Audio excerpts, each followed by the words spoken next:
fans? I don't think I owe anybody anything. And that's because I don't really think that anybody owes me anything. I've never thought that I've got any laurels to rest on. Or that ABC can make a record and, you know, 300,000 people are going to naturally walk out and buy it. Every record we make is like the first record to us. We've got to go out there and find people and interest people in what we do. So from that way of thinking, I kind of feel that I don't owe anybody anything. It's like, that's how I look at it. Number 15. How strong is your willpower? It's weak. It really is. It's not strong at all. Otherwise, I would have given up smoking cigarettes years ago.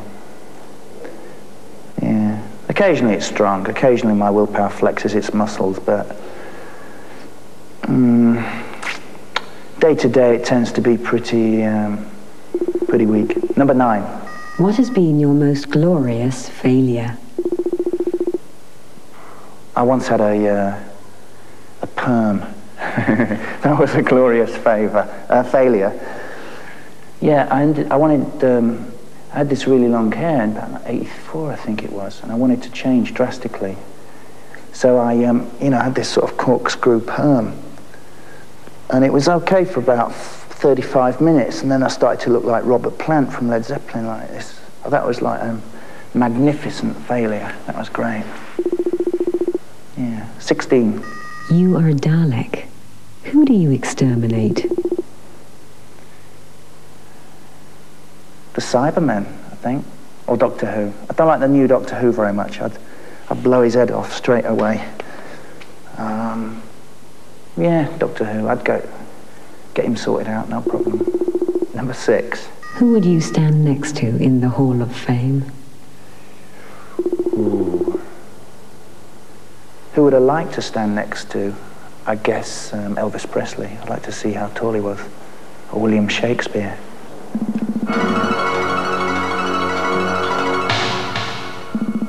Which is your favourite club? The Hacienda in Manchester. Do you prefer rhubarb or pineapple? Pineapple. When did you last have a haircut?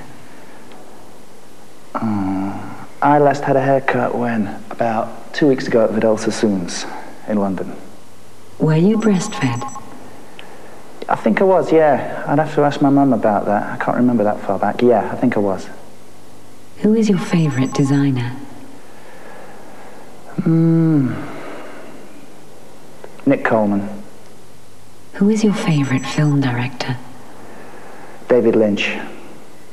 Which is your favourite TV programme? Coronation Street, without a doubt. What car do you drive? A BMW 320i, 2-door. Which is your favourite pop group? Kraftwerk, yeah. Which is your favourite city? London. Lullabies and melodies reveal in deep despair on lonely nights. He knows just how you feel. The slyest rhymes, the sharpest suits, and miracles made real. Like a bird in flight on a hot, sweet night. You know you're right just to hold her tight. He suits it right, makes it out of sight, and everything's good in the world tonight. When Smokey sings, I hear violins. When Smokey sings, I forget everything. As she's packing the things, as she's spreading her wings, the front door might slam, but the back door it rings. And Smokey sings. Now please select a new category. Sweet and sour, please. What's that all about? Sweet and sour. Please choose any number. Number 10, please. How easy do you find it to laugh at yourself? I laugh at myself quite a lot, yeah. I'm not really that pompous. I think it's essential as well.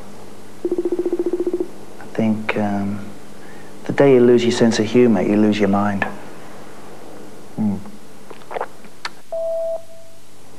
13. How do you look in drag? I don't know, really. I've never had the urge to slide on the silk stockings. Let's think. I wouldn't mind looking like what's that TV show with Bruce Willis? I wouldn't mind looking like his opposite in that TV show. What's that show called? Yeah, I wouldn't mind looking like Faye Dunaway in drag. We're both blondes. 14. Which is your best physical feature? My right foot. My right foot's pretty... used to be pretty good with a football. My brain. Number 11. Who is your best friend? Julie Fry, my wife. Number 4. Would you rather write great fiction and be poor, or trash and be rich? Great fiction and be rich, yeah, definitely.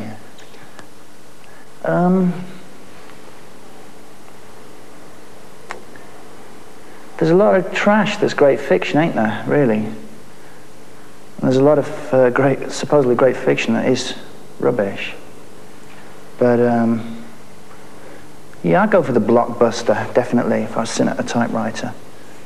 I'd go for them. Well, I want to be paid in my lifetime, do you know what I mean? A lot of these writers, you know, 400 years later, somebody assumes they're worth merit, and therefore they make a lot of dough, but they can't spend it because they're dead. So, trash, yeah. Number 5.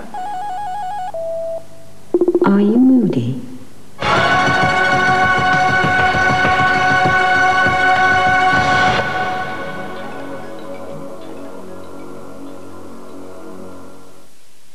I can be moody.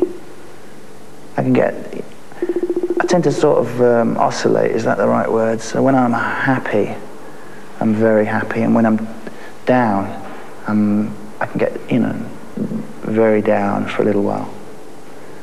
But I don't really stay moody for very long. Usually the first 15 minutes, when I get up in the morning, what I call the early morning snide, that is when I'm at my moodiest. Now please select a new category. Faith and fortune, please. There we go.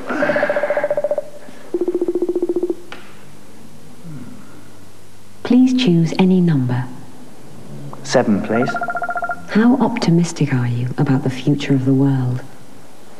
I'm an optimistic kind of fella, but the world looks a bit sticky at the moment, doesn't it? It depends how much of the ozone layer's left in the future and how many, you know, it's all I think the world's going to be here for a good while to come, but I think Homo sapiens are going to have to do something about its longevity.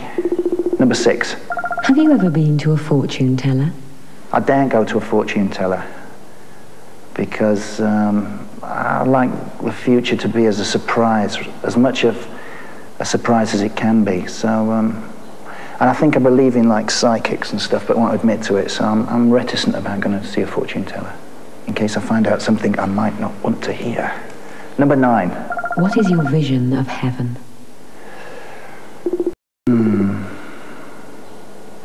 I think heaven, if it exists, is somewhere very silent, with a blue sky and white sand, somewhere pretty idyllic.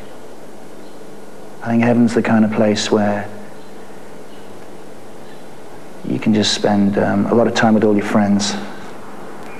I don't know. I think heaven, probably like, for me, heaven, it would be a tropical island. Number 5. Which do you trust in more, your mind or your heart?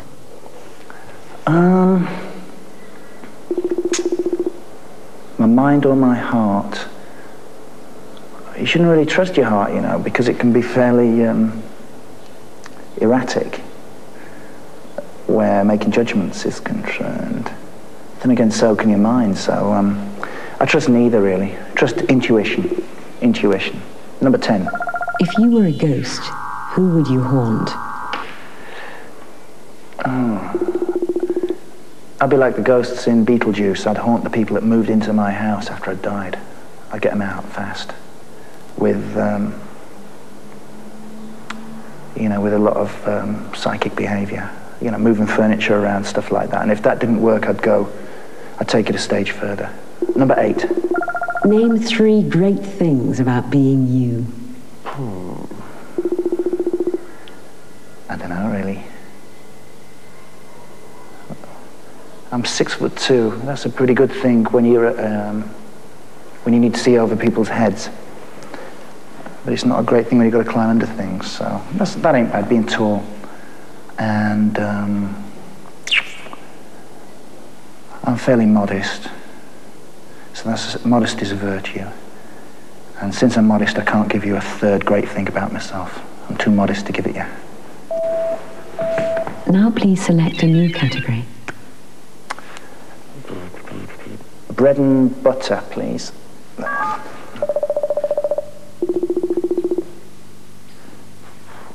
Please choose any number. Number 2, please. Are you well paid for what you do? Yeah, very well paid. Overpaid. If things go well, you know, if you have a hit record, you're vastly overpaid. Then again, you spend a lot of time doing stuff for nothing, so, yeah. I can't complain. It's more than what I used to get at the garden centre where I used to work there when I first started work, 25 pence an hour. I get more than that. Number 6. How materialistic are you? Everything I own wouldn't fit in a rucksack. But if it all, you know, collapsed and disappeared tomorrow, I don't think I'd shed too many tears. So I don't think I am mega yuppie materialistic. I think too many people are these days. I think what's going on inside your head's more important than, you know, what you're carrying around on your back.